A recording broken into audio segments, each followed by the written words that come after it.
Всем привет! На создание этого видео меня побудила регулярно пестрящая лента новостей о том, что относительно недавно вышедшие Google Pixel 6 и 6 Pro постоянно сталкиваются с какими-то новыми проблемами и багами, которые не дают устройству корректно работать и, как следствие, в полной мере владельцу насладиться своим новеньким камерафоном от Google. Но читая данные статьи, мне становится понятно, что те, кто их пишут, возможно, даже никогда и не держали в руках данное устройство. Это Google Pixel 6. Мой личный телефон, которым я пользуюсь на протяжении 3 месяцев. И в этом видео я хочу поделиться своим опытом общения и с теми проблемами, с которыми я столкнулся или не столкнулся. И вместе мы попытаемся разобраться, что в сухом остатке вы получаете, приобретая камерафон от Google за достаточно немалые деньги. Это всеми долгожданная новинка от Google. Здесь очень много чего обновилось. Камера, динамики, процессор, стекла. В том числе и модули стоят самые современные, Wi-Fi 6, Bluetooth 5.2. Но обо всем по порядку. На момент выхода данного смартфона приобрести его оказалось достаточно проблематично. Дело в том, что в Соединенных Штатах Америки он стоит существенно дешевле, нежели в Европе. Я попытался купить его напрямую в Google Store, оплатил покупку и воспользовался сервисом, который предоставил мне адрес Соединенных Штатов Америки, чтобы потом, после как будет доставлено туда, они переслали мне уже в Россию. Ну, что делал Google? Через неделю телефон доехал до адреса, который я указал, и как только они поняли, что это просто сервис, а не я лично там проживаю, аннулировали покупку и телефон, соответственно, вернули назад. Через какое-то время денежки мне тоже вернулись. Когда я связался с техподдержкой Google, мне сообщили, что все из-за программного сбоя. И очень сожалеют, что так получилось. Как потом выяснилось, что даже в Соединенных Штатах Америки некоторые заказы и даже предзаказы были аннулированы как раз вот из-за этого сбоя. Вот такая вот ерунда. Но в официальном письме, который Google мне прислал, было сказано, что я фактически не проживаю по адресу, который указал. А Google не заинтересован в распространении своей продукции через левые сервисы. Мой смартфон — это японская версия, и сразу хочу сказать, какие отличия от глобальной.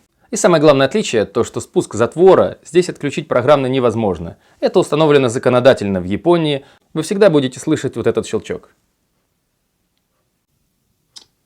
Я так понимаю, от извращенцев, которые делают тайком фотографии в общественном транспорте. Еще одно отличие, о котором не все говорят, то, что здесь отсутствует один бенд 4G LTE сети. Ну, к примеру, 90-й. В основном он используется в каких-то удаленных участках города, либо малонаселенных пунктах. Возможно, он просто устарел, я не могу это объяснить, но в защиту хочу сказать, что там, где используется этот бенд, всегда есть перепокрытие другим. То есть в разных участках города я был вместе с этим смартфоном, мне нигде не было проблем с LTE подключением. То есть 4G здесь стабильно берет практически всегда. Еще одно приятное отличие от глобальной версии, то что японская дешевле. Говорить о дизайне не всегда просто, потому что все это субъективно. Ведь многим нравятся внедорожники, а многим спорткары. Кому-то худышки, кому-то бодипозитивные, кому-то брюнетки, кому-то блондинки. Кто-то может сказать, что дизайн этого смартфона недостаточно красив. Но я считаю его очень элегантным. И, кстати, вот эта выпирающая модуль камеры, никак не портит картину. И, кстати, в руке у меня еще есть Google Pixel 3. Не находите никаких сходств?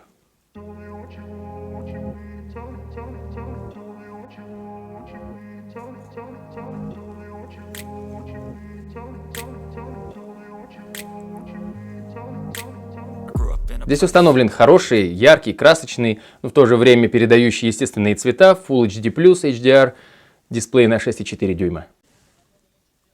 Но если вам нравятся такие кислотные, яркие, насыщенные цвета, как у Samsung, то вам будет казаться, что у Pixel они более блеклые. В отличие от 5-го поколения Pixel, здесь уже установлены другие мощные, хорошие динамики. Больше нет никакого динамика под экраном.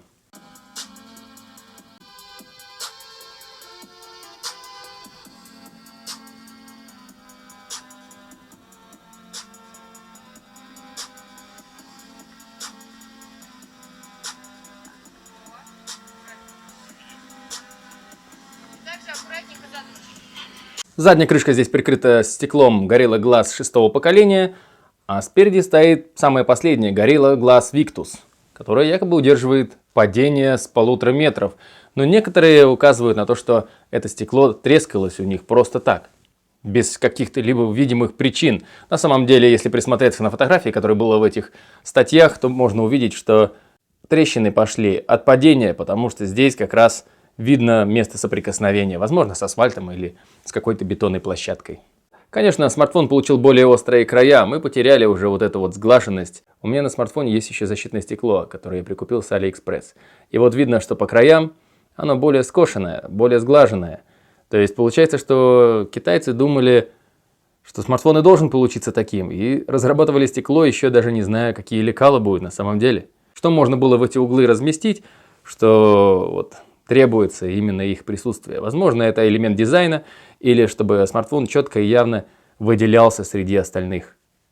Но, как по мне, такое решение добавило еще больше громоздкости смартфону. Ведь он большой и увесистый. 207 грамм – это очень тяжело. В случае неудачного падения любое стекло может расколоться. Поэтому настоятельно рекомендую использовать смартфон в защитных чехлах. Ведь он достаточно скользкий. И сами стекла, и вот эта рамка крашеного алюминия тоже очень скользкая. Оригинальные чехлы Google я к покупке не рассматривал. Они очень дорогие и, честно говоря, выглядят неважно. Но зато они очень экологичные, якобы полностью из переработанных пивных пробок и глубинных фекалий. На AliExpress уже очень много разных чехлов, которые выглядят очень качественно, полностью пластиковая крышка и здорово защищают смартфон.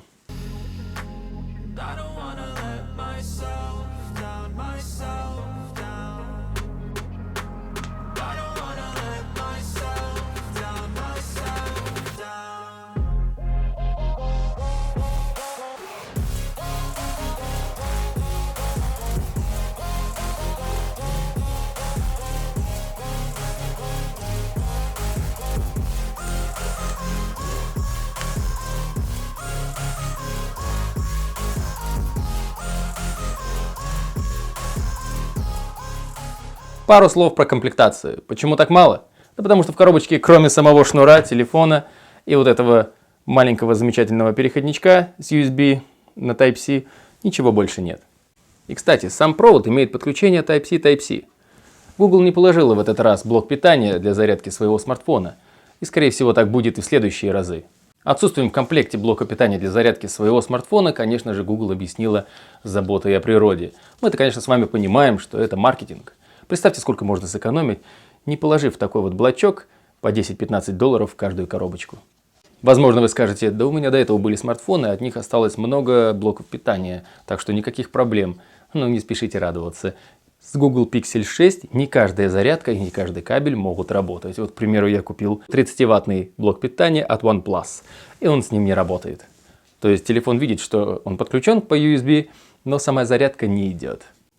У моей супруги есть Huawei Nova 5T, и от блока питания Huawei-евского Google Pixel будет заряжаться, но не дружит с кабелем от Huawei. Вот такая вот ерунда. Спустя какое-то время на сайте Google появилась информация, что с некачественными блоками питания и кабелями Google Pixel может и не работать. Приобретайте оригинальные аксессуары. У Pixel 3 такой проблемы нет, он заряжается практически от любого блока питания, именно поэтому сынулька отдал мне свой оригинальный, который был у него в комплекте. И, кстати, в рекламе технических характеристик Google Pixel 6 было указано, что он поддерживает зарядку до 30 Вт, что на самом деле не является уж совсем-то уж правдой, потому что по многочисленным тестам было выяснено, что максимальную зарядку проводную, которую может поддерживать Pixel 6, это 23 Вт. Вот такой вот маркетинг. Что хочу сказать про батарею. Она здесь установлена на 4614 мАч, и для зарядки смартфона до сотни в среднем требуется 75 минут. Но, кстати, после февральского обновления мне кажется, что смартфон стал заряжаться чуточку быстрее. Смартфон имеет адаптивную зарядку для того, чтобы продлить срок службы батареи. Тем самым до 80% он зарядится за час, а остальные 20% будет набирать постепенно в течение всей ночи, для того, чтобы аккумуляторная батарея не страдала. Интересное решение. Смартфон является пыли влагозащищенным по классификации IP68.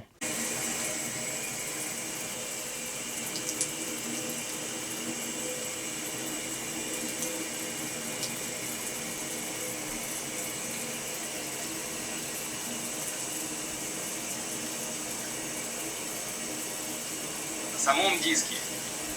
Давайте сравним. Вот так выглядит новый диск, вот так выглядит старый. Я уже поменял его с левой стороны.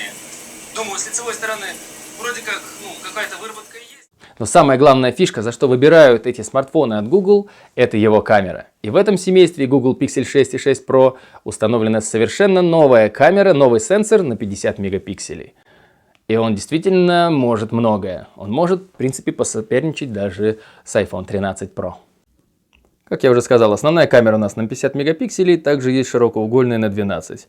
И фронтальная на 8. Фронтальную камеру всегда в обзорах ругают, но я хочу сказать, что она делает весьма сносные снимки, особенно при хорошем освещении.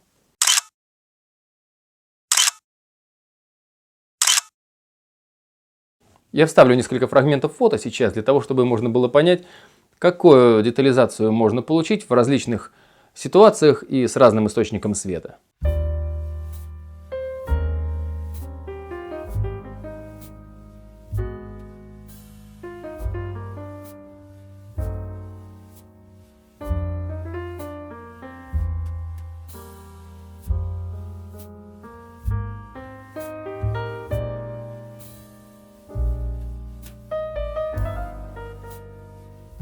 И как полагается в смартфонах от Google, здесь очень много разных фишечек, о которых можно долго говорить, но меня очень порадовала в камере возможность этого суперластика магического, который может убрать какой-то фрагмент, если кто-то влез в ваш снимок. Здесь видно, что в фото Мишки в майке залезла красная рука. Сейчас мы попытаемся ее убрать. Изменить? Инструменты. Волшебный ластик.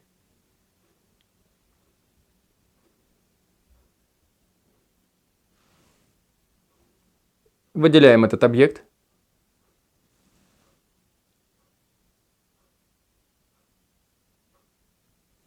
И все то, что случайно залезло к нам в кадр, уже больше не мешает. Кстати, это можно повторить еще и еще раз.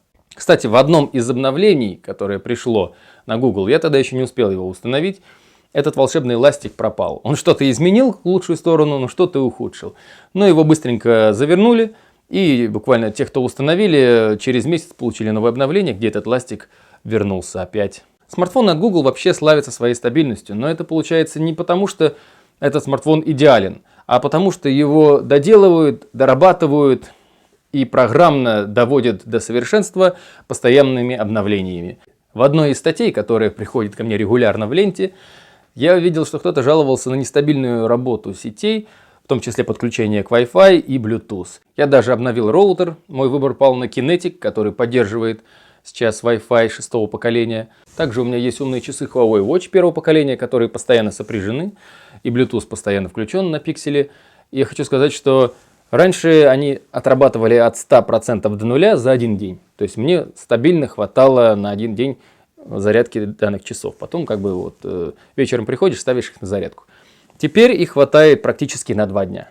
То есть благодаря этой технологии Bluetooth 5.2 энергоэффективной, я увидел, что, оказывается, часы могут жить намного дольше. При всем при том, что здесь отличное качество соединения Bluetooth, которое позволяет достаточно далеко уходить от колоночки, которая воспроизводит сейчас музыку, здесь нет выхода под 3,5 мм. И это может решить вот такой вот переходничок Type-C на 3,5 мм. Но он должен быть именно, если вот даже на AliExpress покупать, именно подходящий для вашего пикселя, чтобы там была вот эта вот отметка. Потому что не все переходнички, опять же, работают. Тот с AliExpress, который вот так вот раздвоенный, с одной стороны можно подзарядить, а с другой стороны как раз идет подключение 3,5 мм джека для звучания музыки. Он не работает. Тот, который работает с Huawei, отказывается работать с пикселем. И еще один такой нюанс, про который стоит сказать, это невозможность подключения данного смартфона через кабель напрямую к телевизору. То есть вот эта вот функция не поддерживается. Вот что ты не делай, какими кабелями не пользуйся, какие программы не устанавливай, не получается. И, конечно, здесь есть кнопочка и возможность трансляции на экран. Но то, что, возможно, это 12-й Android, и то, что такое современное устройство, оно не хочет никак коннектиться ни с моим телевизором, ни с моим саундбаром. Поэтому более такие старшие телефоны прекрасно работают, но вот Pixel не хочет коннектиться и не хочет ничего воспроизводить на экран телевизора. Вот такая вот ситуация, поэтому я считаю, что должен был об этом сказать. Вот с такими сложностями и проблемами я столкнулся. Если вас не смущает то, что вы не сможете отключить звук затвора при съемке фото и видеофиксации. Если вас также не смутит, что вы не сможете транслировать изображение на телевизор. И самый большой нюанс, это в том, что если у вас смартфон стал разряжаться, вы можете и не воспользоваться чужим зарядным устройством. То есть в случае, если вы уезжаете куда-то в отпуск, берите свое зарядное устройство для пикселя, потому что зарядиться чем-то другим у вас может и не получиться. Во всем остальном хочу сказать, что этот смартфон радует изо дня в день и доставляет огромное удовольствие общения с ним. Таких проблем, которые описывались в различных статьях, типа саморастрескивающихся экранах, я считаю, что это какой-то фейк. Проблем со связью я также не обнаружил. Wi-Fi, Bluetooth, 4G работает все очень хорошо и стабильно. За время пользования данным смартфоном я не выявил ни одного случая, которые были описаны в данных статьях, которые постоянно выходят у меня в новостной ленте. То есть никакой проблемы в работе данного устройства я не обнаружил. Возможно, мне повезло, а кому-то повезло не так. Если вы действительно являетесь владельцем Pixel 6 и 6 Pro, и у вас были какие-то недочеты, проблемы, баги, пожалуйста, напишите в комментарии. Я думаю, очень многим будет интересно об этом узнать, потому что лично мое мнение, что такие статьи пишут, чтобы привлечь внимание к своему ресурсу, но тем самым вводят в какое-то заблуждение и замешательство тех, кто рассматривает такой смартфон для приобретения. Если видео вам понравилось, поставьте ему лайк. Также я буду рад новым подписчикам. Меня зовут Сергей Перетягин. Огромное спасибо, что досмотрели это видео до конца. До новых встреч в эфире и пока.